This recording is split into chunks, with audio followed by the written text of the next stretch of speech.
The show tonight. Ha ha ha. The show tonight is how I became an arms dealer in 8 days. Yes, sirree Bob, I'm a fucking arms dealer now. And last week you saw me, I was standing before you, another fat, sweaty, balding, fucked off dad. I'm a different man today. I'm a man of substance. I'm an arms dealer. I might even donate money to the Labour Party. And I know what you're saying, Mark, what kind of arms are you dealing with? Let me show you the product. Can you bring on the product, please? Let's have a look. These are the arms that we're dealing with. If you could pass me over. These are serious bits of kit. This is a Heckler & Koch MP5 submachine gun. And the company's called Heckler & Koch, which, I know, sorry, it's not the name of some crap comedy double act. Hello, I'm Heckler, and I'm Koch. So, this is Heckler & Koch. This is a Heckler & Koch MP5. It does about 30 rounds in 2 seconds. It's used by the police at the airport. You should have seen it around. And it basically does more harm than good. That's all you need to know. There we go.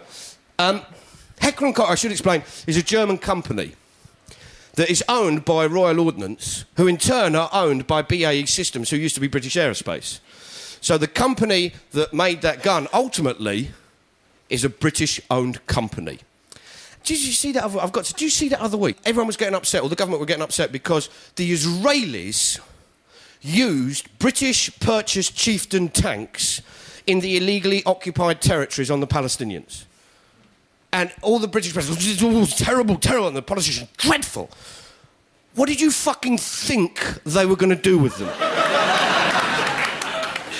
Do you know what I mean? You sold them the tanks. Do you think the Israelis are going to go, oh, we got the tank, fantastic, let's make a rockery around it. Come on, everyone, make a rockery. These Palestinians, why is this rockery next to my home? The Israelis, what do you mean, your home? So, the point being was, you know, Britain has sold arms to any fucker. If you're a psychopath who's murdered members of your close family, bang, we'll sell to you. That's the way it goes. And Britain was shoveling this shit out to anyone. And the Labour Party, they were mad in opposition. We can't have this kind of stuff. Robin Cook made his name on the back of the Scott report. 3 hours, digested the fucking lot, bang, whacked them in the Commons. Everyone's like, hooray, Labour, we're going to change. We're going to make sure this never happens again. 7 years later, the Labour government are bringing through the Arms Export Control Bill, and this is their answer to the Scott report. It doesn't mention 2 very, very important things. It doesn't mention end-use monitoring of arms, and it doesn't mention licensed export controls. Because these guns, the Heckler & Koch guns, the licence is sold to other companies who make the guns. Companies in places like Turkey. They can make that gun under licence from Heckler & Koch and sell it to wherever their country tells them they can. Surely there should be some end-use monitoring so you know where the arms are supposed to go. So what we thought was, let's see what we can do. Let's see what arms we can buy and what deals we can set up. We set up a front company, we got an office, we got a couple of phone lines, an email address, a fax, some headed paper, and just started writing to people. Can we have some guns, please? And people started to come back to us. We phoned up a place called Brugger and Tommet in Switzerland.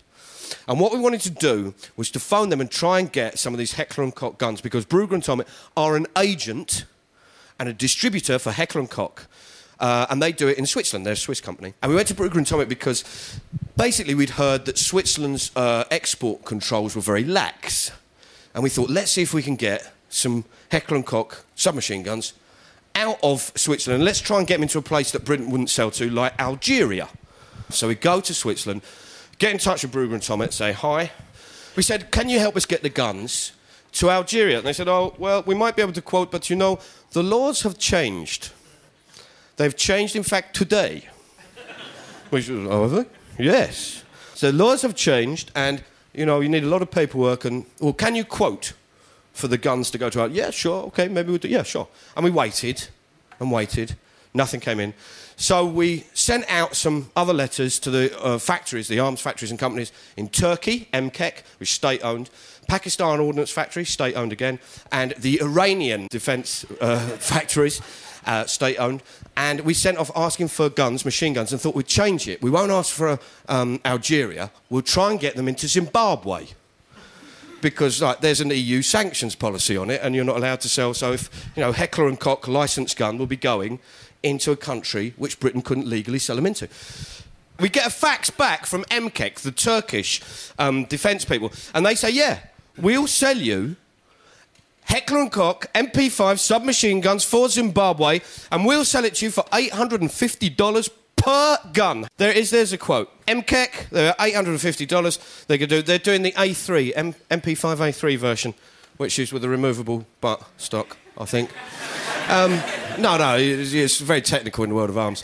So I phoned up the Turkish thing and they said, hello, it's made, these are made under licence from Heckler & Koch, and they actually said some German parts are in the gun. So Heckler & Koch make money out of selling the parts for Turkey to assemble it. So we thought, oh, that's quite cool. They're going to get it out to Zimbabwe. Then we got in a quote from Pakistan Ordnance Factories, and they were going to offer us it came in at $550 US per gun. We also got a quote in from the Iranian defence people. I just want to tell you this. This is a quote for guns, and their top line is, "In the name of God." The Islamic Republic. And you think, in the name of God? Surely that's a misinterpretation. You mean, for God's sake! But look at this. Price, $300 a gun. Oh yeah, in Iran you can't beat that. Now for the Turkish one, they said, yeah, you'll need to get a permit, and you'll need to get this, and it'll need to go to the ministry. And in Pakistan they said, yeah, you'll need an end user certificate, and you'll need to get approval from the ministry. In Iran they just go, put the money into a bank in Dubai.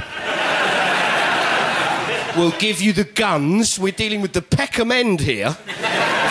Here we go, 300 quid a gun. I'm not asking much, I'm cutting my own throat. Come on, lads, we're shoving them off the back here. I can't hang around all day. Here we go, guns are us, out the back.